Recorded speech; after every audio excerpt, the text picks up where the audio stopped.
So today is July 16th, 2013, day 52 of the Journey of Hope North Route 2013. Let's see here. Today I don't really have anybody with me because I didn't ride with anybody today, except for Nicholas Brady. But unfortunately, Nicholas Brady and I did a video the other day, so we'll get him off the hook on this one. But we'll have him in DC or something like that. I'm sure he'll be up here again. Today was a little different. Today I didn't cycle, so for the first day I actually didn't cycle for a full day. That right there itself is interesting. Today we woke up at 4:30, probably the earliest we've ever woke up to.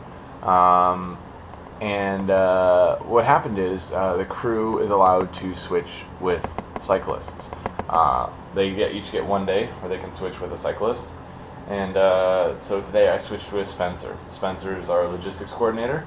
And the reason they do the switching, and I'll probably say it again in another video, is that it gives the crew the opportunity to see what it's like to be a cyclist, and the cyclists what it's like to be a crew member. So since I switched with Spencer, I woke up a little bit earlier. Woke up like 15 minutes earlier-ish. Well, actually, no, I was just outside 15 minutes earlier. And I brought down everything but my bike because Spencer was doing my job, so he took care of my bike for me. And then I started out. The crew, the two main crew members, Nick and Spencer, they load all the toolies into the truck, and so that way they can get to the destination. We were staying in Itasca, which is about 40 minutes outside the city. 30, 40, something like that. So we had to rack all the bikes. So everybody was racked in the morning. We racked to Buckingham Fountain, which is downtown. So we loaded up the toolies, we racked the bikes, and we drove to Buckingham Fountain.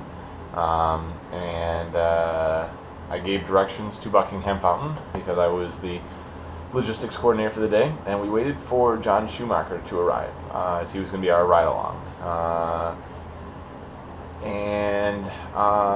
So then after we had our breakfast outside Buckingham Fountain area, all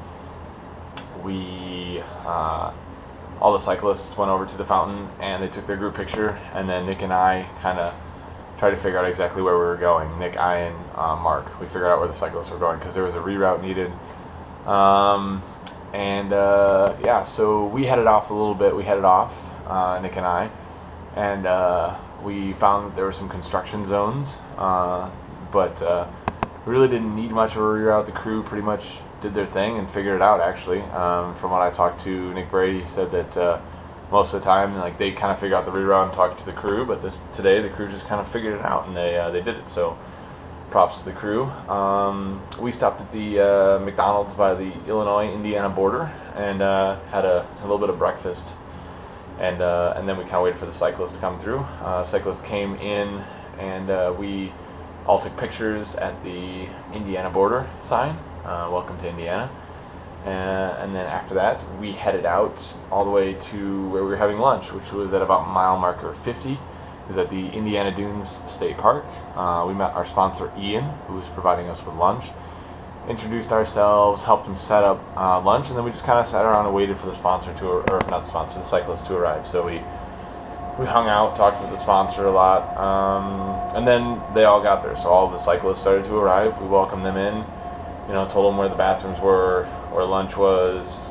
They had their lunch. Some of them went for a little swim because it was by a lake or a river. Well, it was by a lake-ish, I think. After they finished up their lunch, we cleaned up, got everything taken down, put away, and then Nick and I headed out. So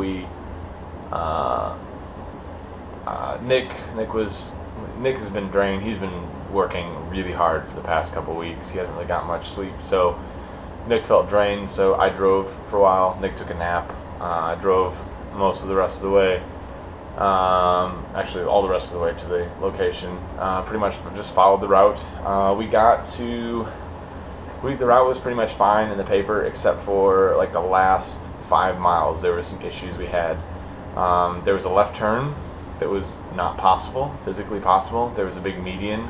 You couldn't make a left turn there, so we had to reroute that, and then there was a street that wasn't marked, so we ended up kind of getting lost a little bit, and then we figured it out, and then we had to radio back to the crew and let them know that this is where the turns are. But once we figured all that out, we arrived to the St. Joseph School, which is a beautiful school, brand new, only about 9 months old. It's a Catholic school. They have a population of about 900 students, or 898 lockers, 900 students. They said they have 2 lockers that they need to get. Apparently they're getting a couple more. So once we got there, we met the principal, kind of guided around where we were going to be, learned where the guys were going to shower, change, sleep, pretty much all the ins and outs of what we needed to know, or the cyclists needed to know for their stay there. Then I helped a couple of the guys. We got the Thule's out of the van, or out of the truck, got them inside, and then we just kind of waited for the cyclists to arrive. Spencer did an awesome job today. He rode 95 miles. He's a crew member. He has done a little bit of cycling last year. He did a 60 some odd mile ride last year, but he's not like an actual cyclist. He doesn't cycle every day. So props to him for doing 90 miles or 95 miles. Yeah, he was pretty drained when he got in, but we're all very proud that he made it. Yeah, after we all arrived, it was really hurried to get our dinner. Everybody got in a little bit after what we were planning on, but we had dinner with the Knights of Columbus.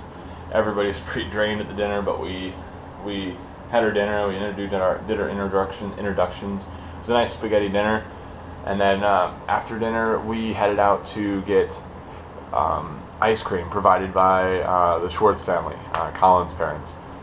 They came out to meet us and took us out for ice cream, and yeah, that was pretty much it. After I was done with that, I headed back to the church, and I think I wrote a couple blogs, and I just passed out. So yeah, it was a long day. Definitely learned what it was like to be a crew member.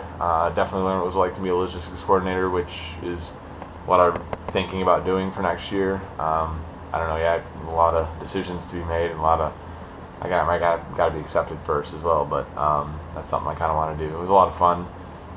Definitely a different perspective. So anyway, so that was today, day 52, Journey of Hope North Route 2013.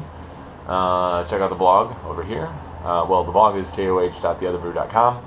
Over here on the left-hand side, there are names. You can click on the names and see the other people's blogs. Read all about what their point of view. Up here on the top left is a map that's active between the hours of like 6 and 8, and starts between about 6 and 8 and ends somewhere between like noon and 3. So somewhere in there, depends on when we start and when we stop. You'll see a little dot going across the screen. It'll tell you how fast I'm going. That's me. It's on my bike. My bike is tracked through GPS and then fed to the internet to you guys, so you can see where we're at. Yeah, so thank you for watching, and have a good one. Peace.